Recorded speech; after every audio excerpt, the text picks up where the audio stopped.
भाजप नेते गिरीश महाजन यांच्या घरी बाप्पाचं आगमन झालंय। तर हर्षवर्धन पाटील यांनी गिरीश महाजन यांच्या घरी येऊन गणपती बाप्पाचं दर्शन घेतलंय। यावेळी राजकीय विषयावर सुद्धा भाष्य केलेलं आहे, पाहूयात।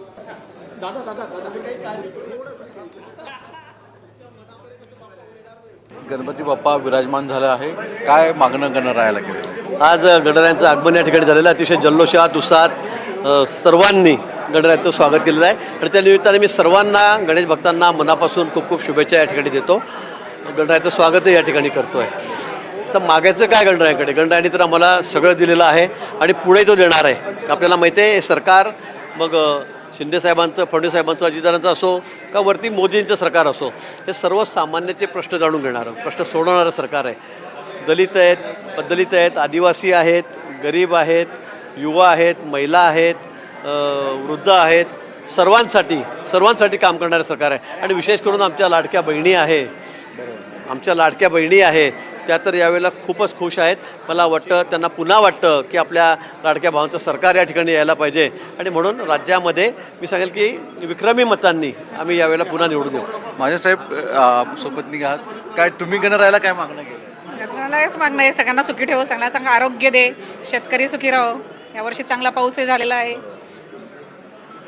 निवडणूक आहेत त्यामुळे विशेष काय मागणं?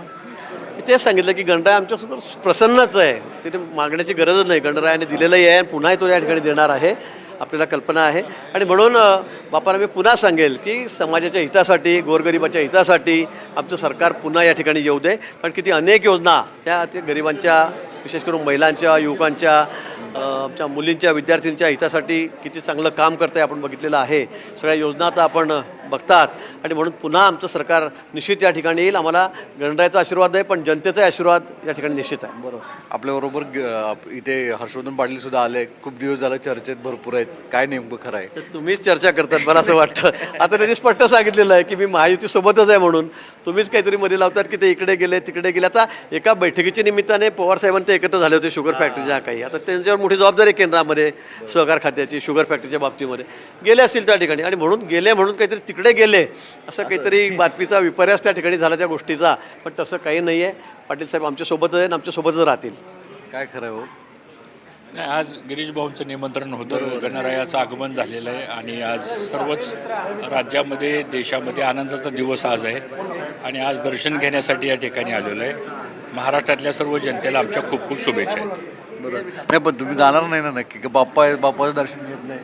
माझ्या जाण्याचा येण्याचा प्रश्नच येतोच कुठं, कारण आम्ही सातत्यानं प्रत्येकजण भेटत असतो, करत असतो आणि मला असं वाटतं की जे काही आमचे प्रश्न आहेत प्रश्न नाहीत अशातला काही भाग नाही, तर त्याचा योग्य निर्णय देवेंद्र फडणवीस साहेबांनी आमचे वरिष्ठ नेते घेतील। नाही बघ, संकटमोचक पण नाहीत खास म्हणून म्हटलं, कारण अनेक ठिकाणी यांचा वेगळा रोल आहे। ते संकटमोचनच्या अगोदरपासून ते आमचे मित्र आहेत, तर मी त्यांचा मित्र आहे। 20 वर्ष सभागृहामध्ये सुद्धा आम्ही बरोबरच काम केलेलं आहे।